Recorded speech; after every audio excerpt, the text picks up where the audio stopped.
Buenos días, muy buenas noches para todos los que nos están viendo desde Medio Oriente. Les damos la bienvenida a la segunda temporada de El Régimen, temporada 2, episodio 1. Tuvimos unos problemas técnicos, les pedimos millones de disculpas por la impuntualidad. Lo cierto, ahí me confirman que está saliendo. El programa empezó a las 10 de la mañana. Estuvimos hablando, desarrollando un poquito de nuestras columnas, contando lo que hicimos en las vacaciones, vimos fotos en Río de Janeiro, etc. Y de repente nos avisaron que no estaba saliendo al aire y que todos ustedes, con mucha razón, se estaban quejando en el chat diciendo que así, con esta impuntualidad, no se puede construir el nuevo país que todos soñamos. Así que no, perdón por eso. Lo cierto es que estábamos haciendo el programa en un archivo que quedará para siempre en esos 20 minutos que no salieron, como el capítulo número 1 de Los Simpson. ¿Vieron esa suerte de prueba y error? Ya está, mala suerte, puede pasar de nuevo. Pedimos disculpas por eso y agradecemos porque se quedaron ahí esperándonos. No es como uno espera arrancar una nueva temporada, pero lo cierto es que acá estamos en un sábado que de por sí ya es muy accidentado. Yo no estoy en Twitter, no sé muy bien qué pasó, pero me dijeron que una lista de asiduos visitantes a la isla de Epstein bombardearon un país en Medio Oriente. Este chiste va por cuenta mía, no quiero hacer responsable de mis desvaríos a todos los integrantes del programa que están acá conmigo, que son mucho más diplomáticos que yo. ¿Cómo estás, Ayen? Buenas. Bueno, yo creo que porque hiciste ese chiste antes es que se cayó la transmisión. Pero sacando eso, muy bien, muy contenta de estar acá de nuevo. Y nada, un poco preocupada con la vorágine de los acontecimientos de este año, que nos va a mantener evidentemente ocupados y sin dormir. Cuando nos levantamos hoy para venir hacia acá, obviamente todos agarramos el teléfono, vimos que Estados Unidos e Israel habían bombardeado Irán, que era lo que se venía anticipando ya desde hace un tiempo, y obviamente nos cambió absolutamente todo el programa que pensábamos hacer. Entonces nos tomamos un tiempito para reunirnos atrás de cámara antes de que empiece el programa para decir y preguntarnos entre nosotros si queríamos hacer una emisión en la cual todo el tiempo íbamos a estar mirando el teléfono y avisando: mirá lo que dice tal, mirá lo que está pasando, mirá esta foto, mirá lo que analiza esta persona, al parecer pasó esto, o si queríamos, como siempre, como lo que nos ha caracterizado, hacer un programa más calmo, tratando de entender las cosas y entendiendo que muchas veces no por llegar primero se llega mejor. Teníamos un montón de columnas planeadas para hoy que las vamos a sostener. Simplemente sacamos el inicio en el cual íbamos a mostrar todos fotos de nuestras vacaciones, símil Toto Caputo tirados en la arena con ropa.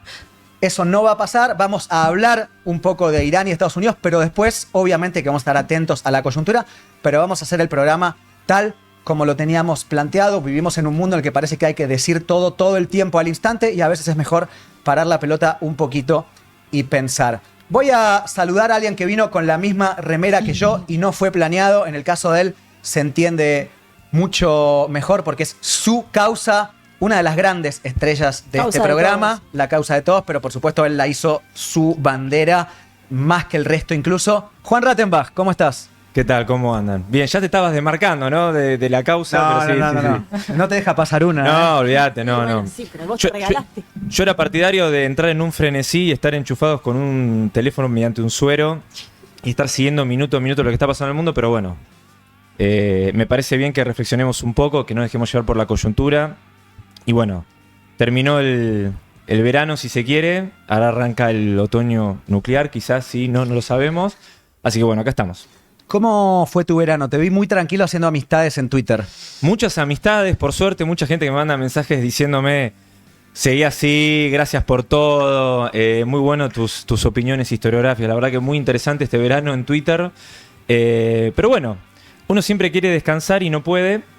A veces la coyuntura apremia. Tuvimos un verano bastante movido. Hubo muchos mensajes de por qué no están en vivo, por qué no están saliendo. Yo el 3 de enero estaba angustiado en otro aniversario de la usurpación británica de Malvinas y de repente cosas del Caribe, ¿no? Digamos, me interrumpieron ese acto solemne y bueno, lo importante es que ya estamos de vuelta, así que ya estamos para un programa y una temporada larga. Bueno, a ver, recuerden que hoy es el primer programa. De nuevo pedimos disculpas por los problemitas técnicos y agradecemos por la espera y por la participación. Este programa arrancó en noviembre del año pasado. Tuvimos solamente 4 programas. Lo que pasa es que como juntamos a grandes figuras realmente del pensamiento político internacional argentino, bueno, la difusión llegó rapidísimo. Nos recomendaron en todos lados. Como digo siempre, somos un grupo de amigos que queremos charlar, pero de repente muchísima gente en todo el verano preguntándonos cuándo volvíamos, y todo se logró a partir de 4 programas que hicimos el año pasado. Otras de las grandes estrellas, de los grandes nombres que tenemos en este programa, quiero que los enfoquemos ahora, son Fran, Tayana y Laura Civale, que están aquí a mi derecha. Bueno, ¿cómo andan? Muy bien, contenta de estar acá. Gracias a la gente que migró al otro link de transmisión, así que muchas gracias por bancar. Acá estamos en un país tranquilo, en un mundo tranquilo, por suerte, así que tendremos mucho tiempo para desarrollar todo lo que pasó y las cosas más importantes. En un país bastante más tranquilo del mundo. Que va a ser un latiguillo que yo repita mucho. Me parece que cuando uno más viene al mundo, más se puede reconciliar con lo que pasa en este rincón del planeta Tierra. De hecho, Fran, el año pasado, formó parte del régimen, pero no desde Argentina, sino que estabas en India. Pasaste los 3 últimos meses en Nueva Delhi, en Calcuta, en Odisha, en Cachemira, en diferentes lugares de la India. Estás acá otra vez y creo que haber estado tanto tiempo en India te hace ver un poco las cosas de una forma diferente, tal vez las que pasan en nuestro país, ¿no? No, 100%, 100%. Un viaje maravilloso, efectivamente 3 meses. Le metí 11.000 kilómetros por tierra. Oh. Una civilización espectacular. Muy contento de estar de vuelta. Hay más paralelos entre la India y Argentina de lo que uno creería.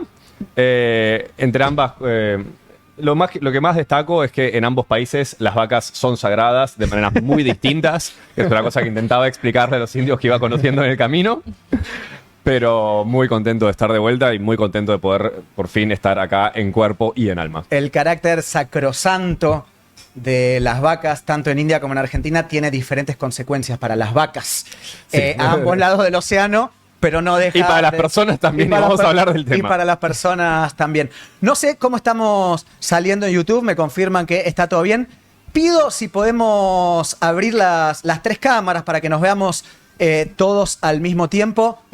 Recuerden que este programa, que empezó con 4 emisiones nada más el año pasado y que ya se convirtió en un clásico / en un programa de culto, y esto lo digo yo y me hago cargo, pero es que tanta gente nos preguntó que uno dice, wow, evidentemente había algo ahí. Creo que hay más de 400 personas viendo ahora un sábado a la mañana de febrero, habiendo empezado media hora tarde, habiendo pasado mal el link, habiendo...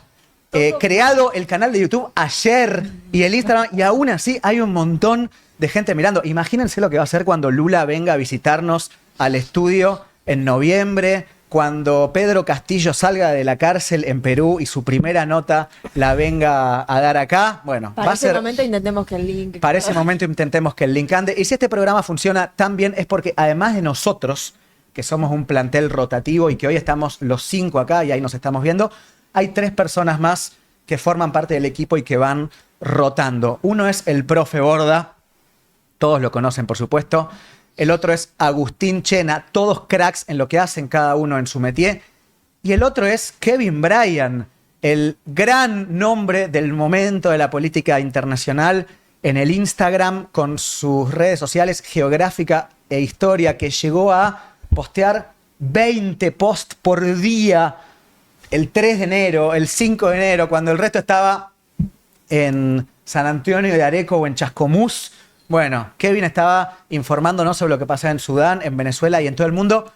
Kevin está en Rosario, con lo cual viene algunos programas, otros no, pero es parte integrante del equipo. Creo, vamos a ver si los problemas técnicos están o no, que lo tenemos del otro lado de la línea. Hay mucha gente pidiendo por Ahí está. Kevin. Ya lo tenemos. Kevin, conectado. estamos viendo. Kevin, ¿qué va a decir el próximo post de Geográfica Historia? Actualizanos ya lo que está pasando. Bueno, primero que nada, a la distancia en esta ocasión, gracias a la gente del otro lado, gracias a ustedes por, en este caso, porque estamos compartiendo a distancia, pero ya la semana que viene voy a estar por allá. Así que, bueno, nada, nos levantamos con una noticia que un poco nos sorprendió, se los dije a ustedes, me quedé hasta las 3 de la mañana un poco monitoreando la situación y el ataque empezó a las 3:30, así que bueno, estas cosas pueden pasar, gajes del oficio. Así que, bueno, sí, a ver, en cuanto a lo que ocurrió en las últimas horas, podemos tratar de sintetizarlo quizás un poco en un ataque que podemos decir hasta el momento fue bastante limitado de ambas partes. Bien, el ataque comienza con una operación que Trump anuncia a la prensa que está coordinado con Israel, un ataque que afecta a Teherán y a otras ciudades iraníes.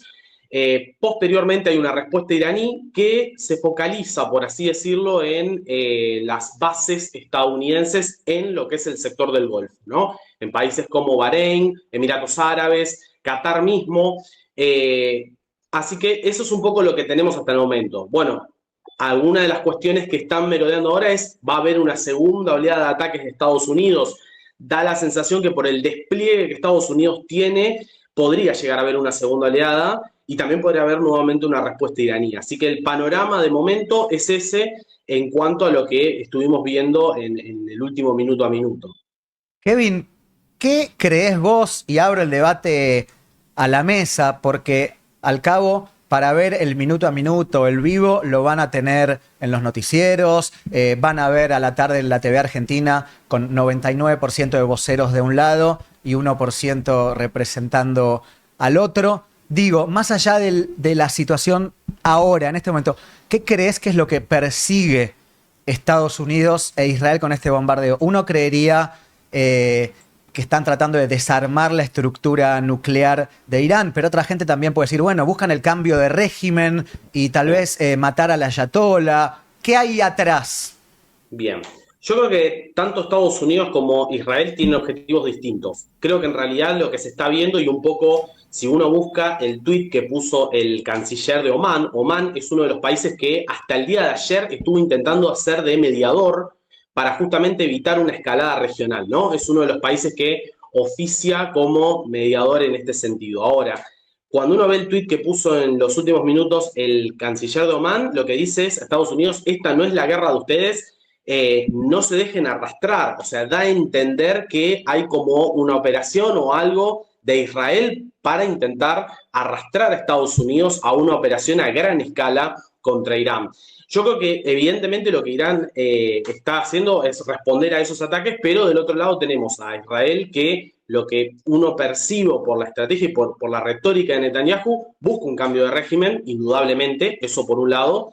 Creo que ya no se trata solamente de las capacidades misilísticas o del programa nuclear, creo que va mucho más allá, es una cuestión que responde a las ambiciones y al proyecto geopolítico de Israel en el Medio Oriente, que tiene mucha consonancia con los acuerdos de Abraham, tiene mucha consonancia con temas que podremos profundizar en otro momento.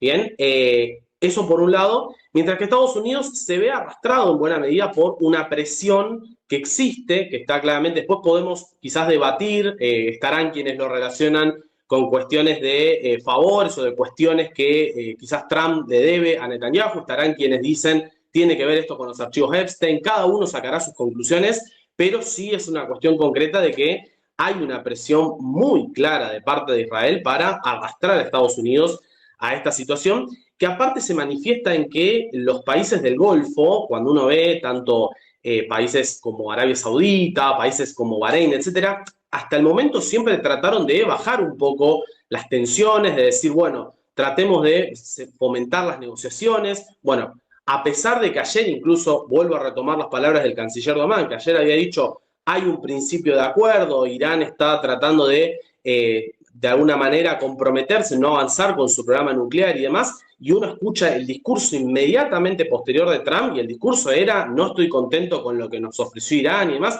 Entonces hay dos retóricas que chocan, y acá da la sensación de que o está mintiendo Omán, que es el que está tratando de mediar, o está mintiendo Estados Unidos, pero miente por una cuestión de que está siendo arrastrado también a esta contienda, que a mi entender responde más a las proyecciones geopolíticas de Israel. Hoy todo el tablero del Medio Oriente se está reconfigurando. Digo, tenemos acercamientos entre Arabia Saudita y Turquía, que lo hablaremos a lo largo del año. Tenemos una reconfiguración de otros actores, el acercamiento de Emiratos Árabes con Israel. Bueno, hay un reacomodo que afecta también a otras regiones del mundo y eso es un poco lo que hoy se está volcando. Y me parece que Irán queda justo también en medio de toda esa encrucijada y de ese rearmado regional que estamos viendo.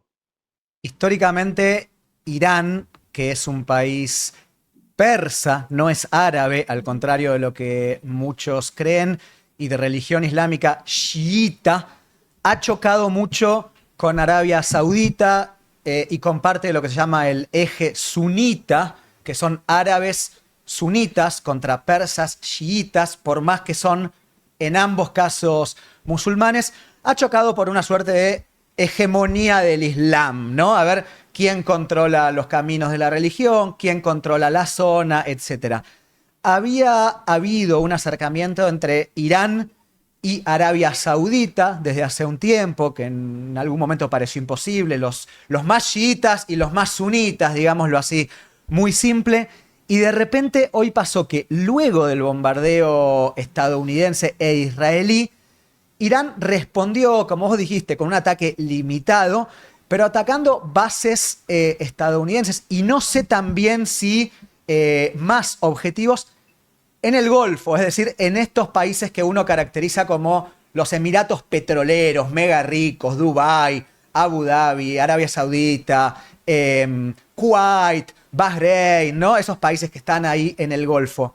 ¿Puede llegar a haber una reconfiguración regional en el cual de repente todos los países árabes del Golfo también van contra Irán? Lo cual creo que sellaría la suerte del país persa, ¿no? Sí. De momento a mí me llamó mucho la atención cuando vi estos ataques que se hicieron, los ataques de respuesta de Irán, me sorprendió mucho la cuestión del nivel de alcance, ¿no? Mencionábamos algunos de los países afectados, hablábamos de Bahrein, hablábamos de también el caso incluso de Qatar, que algunos en algún momento lo establecen, che, Qatar está dentro del eje o de la línea en muchas cuestiones con Irán. Bueno, fue uno de los países afectados, sobre todo porque tiene bases estadounidenses. Sin embargo, por ejemplo, Arabia Saudita no fue atacado. Las bases estadounidenses en Arabia Saudita no fueron atacadas. Lo mismo pasa con las bases estadounidenses en Turquía, no fueron atacadas. Entonces, estamos hablando de que los países que, a mi entender, construyen hegemonía dentro de ese famoso eje suní, todavía no fueron atacados por Irán. Ahora, puede ser que esto se modifique y obviamente que si hay una escalada y esto sigue subiendo, hay una segunda, una tercera oleada de ataques, no descartaría que pueda llegar a pasar. Ahora, en la primera oleada, la realidad es que los que fueron atacados son los estados que no construyen, por así decir, agenda.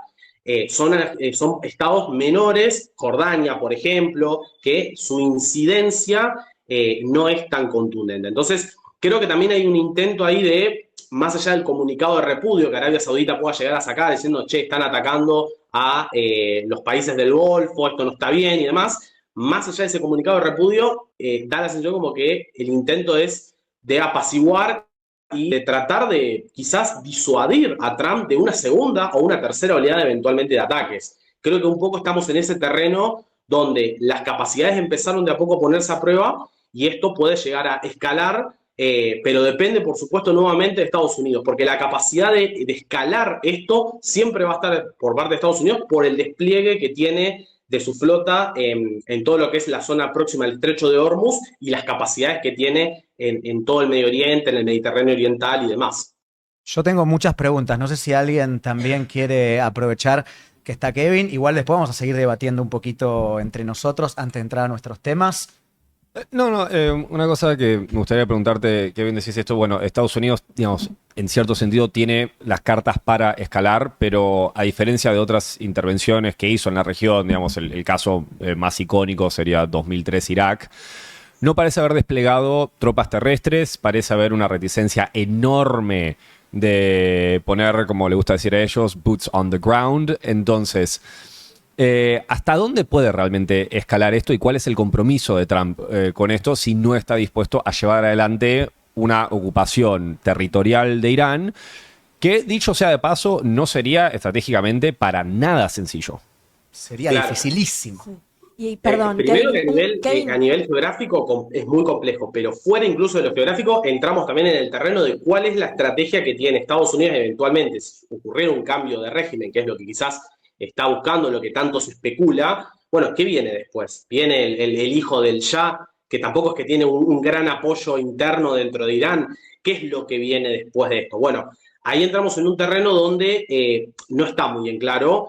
Y eso también creo que genera cierta especulación y por eso para mí también Estados Unidos esto como que lo fue demorando y va dando algunas señales así de ir probando, de ir tanteando el terreno, repito, bajo una incesante presión de Israel al respecto, pero marcando también que, por ejemplo, pensar una campaña terrestre a gran escala sobre Irán es algo inviable, por lo menos en este momento, y entendiendo también las imposibilidades logísticas sumado a la reticencia de ciertos países regionales. Digo, hasta hace muy pocos días, Turquía, por ejemplo, era uno de los países que estaba, más allá de la rivalidad que Turquía tiene con Irán, era uno de los países que estaba intentando poner paños fríos a la situación a nivel regional y decir, no nos conviene tener eventualmente un Libia 2.0 bien en la región, que colapse la estructura iraní y no tengamos quién es quien inmediatamente se hace cargo de esto. Entonces, hay un poco esa reticencia de parte de los actores regionales. Creo que Estados Unidos está tratando de lograr esa cuestión ahí de equilibrio y va intentando enviar mensajes sobre sus capacidades. Creo que también recibe un mensaje de respuesta de parte de Irán. ¿Y qué es lo que iba a pasar? Porque Irán, las capacidades militares que tiene son muchísimo más importantes que la de otros actores que estuvimos viendo en el último tiempo, ¿no? Digo, pensar que lo que pasó quizás el 3 de enero con Venezuela se pueda llegar a replicar inmediatamente, ¿no? En el caso de Irán, es distinto porque las lógicas de inteligencia son distintas, hay un armado en cuanto a lo que es la industria militar que tiene Irán, que es completamente distinto. Eso no implica que no se pueda quizás atacar o, como dicen ellos, decapitar al régimen en sí. Eso quizás sí se puede hacer, pero el tema es lo que viene después. Bien, y ahí no vas a tener probablemente una estructura como pasó en Venezuela, con Delsi luego realineándose. Digo, la estructura en Irán, por lo menos lo que gira en torno a la estructura de Ayatollah, está mucho más encolumnada, está mucho más marcada, tendrá que ver con cuestiones dogmáticas, cuestiones que nos exceden a nuestra lectura occidental, pero que indudablemente también hacen a ese armado y eso dificulta también un poco más lo que es esa proyección por lo menos al mediano y al largo plazo. Kevin, ¿vos considerás que si decide profundizar en Irán puede sostener el frente en Ucrania como hasta ahora o en qué plano quedaría en ese caso la guerra en Ucrania? Bien, yo creo que en realidad el conflicto en Ucrania es como que Estados Unidos cada vez se quiere desentender más. Creo que es un conflicto que no le termina de encontrar la vuelta simplemente a lo que es la retirada por la cuestión de el rol que la Unión Europea y el Reino Unido juegan ahí para sostener sobre todo los esfuerzos de Zelensky y demás, pero yo creo que Estados Unidos hace rato que viene intentando dar muestras de despegarse de ese frente para priorizar otras cuestiones, ¿no? Que responden más a su agenda. Me sigue quedando la duda de qué tan está dentro de la agenda realmente de Estados Unidos la cuestión Irán, por fuera de la cuestión dogmática de quiero el cambio de régimen, ¿no? Fuera de eso que quizá tiene que ver más con un revanchismo de la revolución del 79, pero digo, en términos geopolíticos, ¿qué tanto hoy implica? Digo, yo creo que el peso de Irán a nivel regional en el Medio Oriente, a mi entender, en los últimos 2 años ha mermado bastante. Digo, los golpes que recibió Hezbollah, la caída del gobierno de Bashar al-Assad en Siria, digo, hubo una reconfiguración importante y esa merma de la influencia del eje chiita o del famoso eje de la resistencia, como dicen en Irán, ha llevado, a mi entender, a un robustecimiento de otros ejes, esto que mencionábamos, la estructura entre Turquía y Arabia Saudita. Bueno, hoy estamos ante esa situación y creo que Estados Unidos tiene otras prioridades. La principal a nivel geopolítico obviamente es China y su contención en sus aristas más amplias, pero me parece que la cuestión de Ucrania cada vez está quedando más en un rol secundario. De hecho, las noticias que nos llegan de Ucrania, por lo menos acá, que en algún momento fue, y de hecho esta semana se cumplieron 4 años del inicio de lo que fue la famosa operación especial de Rusia. Bueno, han pasado 4 años y casi no se le ha dado mucho eco a lo que está pasando en el conflicto, más allá de un estancamiento en operaciones en algunos espacios y demás, ¿no? Kevin, te hago la última, al menos de mi parte, porque me imagino que querés ir a desayunar tranquilo y actualizar geográfica e historia con todo lo que está pasando. Te aviso que hay más de casi 600 personas viendo en este momento en un canal de YouTube que creamos ayer y con un link que pasamos mal. Lo van a ver 20.000 personas cuando esto termine. Repetiste varias veces el nombre de Turquía, en el sentido de que obviamente es una gran potencia de la zona, al igual que lo es Irán. Son potencias desde los tiempos del Imperio Otomano y del Imperio Persa. Es decir, estamos hablando de países con muchísima historia. Erdogan desde hace tiempo se viene manejando en un escenario complicado en el cual, por un lado, se quiere poner como el gran abanderado de los países musulmanes del mundo, hablando todo el tiempo de Gaza, mandando ayuda, mostrando mapitas, insultando a Israel, etcétera, etcétera, etcétera. Y por el otro lado, tiene bases estadounidenses dentro de su territorio y forma parte de la OTAN. Es decir, un doble juego absoluto. ¿En qué posición queda ahora Turquía con esto que pasa en un país que, recordemos, comparten miles de kilómetros de fronteras? Bien, yo creo que Turquía está en una situación en la cual, de alguna manera, lo que fue el debilitamiento de la influencia iraní en los últimos 2 años a nivel regional le sirvió. De hecho, fue parte de socavar esa influencia iraní. El mejor caso fue en Siria, digo. En Siria colapsa el gobierno de Bashar al-Assad y lo que se reemplaza es por el gobierno de al-Shara, que es un gobierno que en términos geopolíticos está alineado con Turquía, alineado con Arabia Saudita, etcétera, ¿no? Entonces, hay una reconfiguración en ese sentido que le ha beneficiado a Erdogan. Ahora, digo, ya pensar en un escenario de un colapso del gobierno iraní, en un colapso de Irán como actor regional, ya es algo que por lo menos da la sensación que no gusta o no contenta, ¿no? En Ankara. Una cuestión es tener a un rival débil, vulnerable, pero que está allí en el rincón, y otra cosa es que desaparezca y que quede un vacío, y que ese vacío pueda llegar a ocasionar problemas fronterizos enormes, una crisis migratoria nuevamente, todo lo que puede llegar a desestabilizar a esta especie de pax sunita que están empezando a tratar de construir entre Arabia Saudita y Turquía, por lo menos con sus ejes, con su estructura, que aparte no es que se limita ahí, a mi entender, esto se extiende como una especie de tríada que se extiende a Pakistán, que es quien también suma capacidad nuclear a ese eje suní. Entonces, en ese armado creo que lo que Turquía está haciendo es tratar de pensar en, bueno, nos conviene que Irán siga débil, pero no su colapso. Es un poco esa la estructura, ¿no? Y del otro lado también, más allá de los conflictos de intereses y demás, también es cierto que Netanyahu la semana pasada dio un discurso, que lo pueden buscar incluso si quieren en The Jerusalem Post, etcétera, un discurso muy, muy claro donde dijo, nosotros estamos construyendo un eje con aliados que de alguna manera representan los valores occidentales, los valores democráticos, etcétera, etcétera. Y lo que dijo es, para contener al extremismo chiita, o sea, apuntando claramente a Irán, pero también para contener al eje emergente, usa ese concepto, extremista de los suníes. O sea, ahí está enviando también un mensaje a esta consolidación de este eje entre Turquía y Arabia Saudita que un poco parece estar ganando terreno. Y creo que Erdogan sabe que si colapsa Irán, probablemente los esfuerzos israelíes se van a redirigir hacia este nuevo eje o a intentar desarticularlo, porque esto no tiene que ver con una cuestión, esto es una cuestión de poder para Israel, y repito, son sus intereses los que están en juego, y para Netanyahu es una agenda que tiene muy claramente definida, donde Israel tiene que tener incidencia a nivel regional. Y eso implica que los actores del resto de la región estén subordinados de una manera u otra, mediante los acuerdos de Abrams o mediante un colapso de sus estructuras que son desafiantes para el gobierno israelí, ¿no? Entonces, en esta reconfiguración Erdogan quizás siente o puede llegar a percibir que quizás si el gobierno iraní cae, posteriormente van a ir o van a intentar un poco debilitar, socavar ese eje emergente que los suníes están construyendo entre ambos países. Kevin, muchas gracias. Creo que estamos bien porque además tenemos muchas otras cosas en el programa.